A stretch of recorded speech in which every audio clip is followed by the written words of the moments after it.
I'm going to tell you two very important reasons why you need to hit start class early, and I'm going to tell you right now.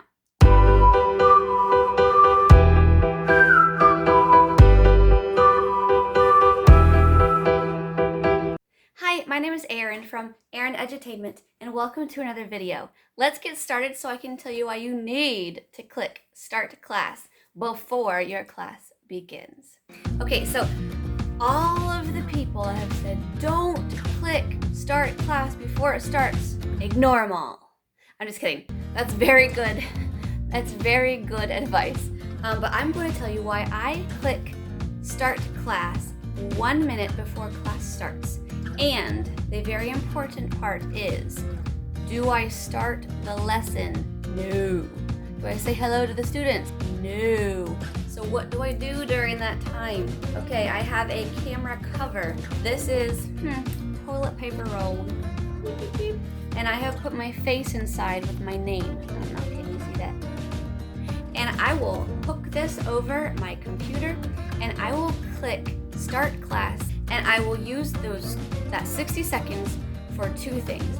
One is I check my connection. I make sure everything is working. Usually everything is fine, but if something were to go wrong, I have 60 seconds to figure it out. So the first reason is to check my connection, make sure my audio is working, my camera is working. I can even check my ping at this point.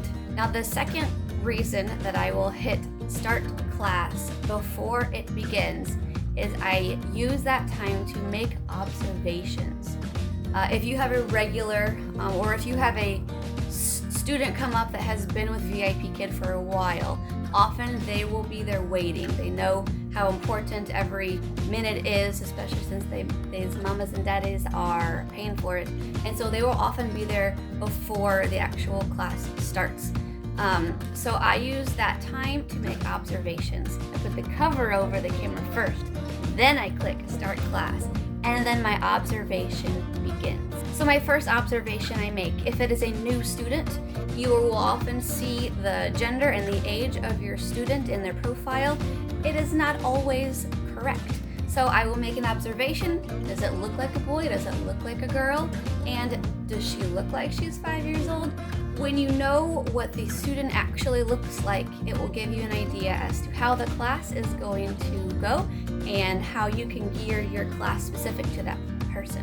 The next observation that I will make is I will observe the state of mind of that child. If you have your child just sitting there quietly waiting for you, being patient, being a good little student, you might have at least a calm class. But if you hit start class and your student's not there and they're screaming and there's yelling or there's jumping around and going crazy, you might need to adjust your class for that day to that student.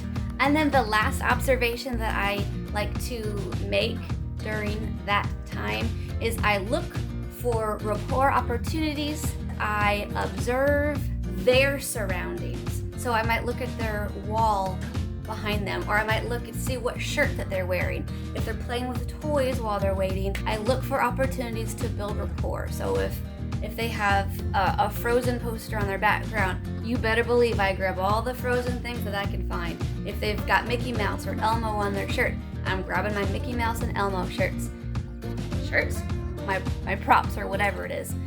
So it's very important to me that I have something with me to build rapport with them. And then I already have it for when class starts. And so imagine their excitement when you already have something that you know that they like. And then something that also comes hand in hand is I know the appropriate props to bring to class. If somehow I know that the child that I will be teaching likes sports, or maybe has an athletic shirt on from school or something like that, I know for that class that I'm going to use my basket of balls.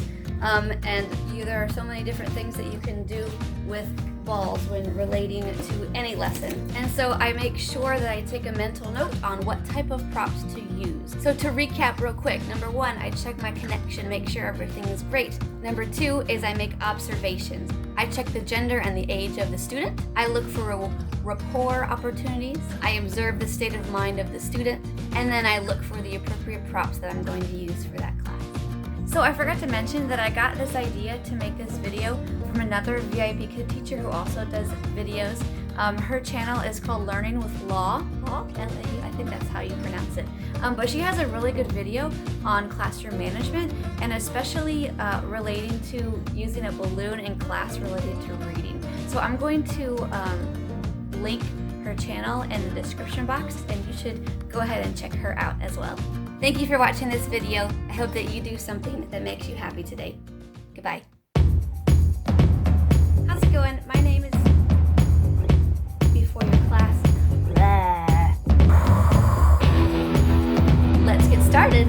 Let's get started so I can explain why you need to hit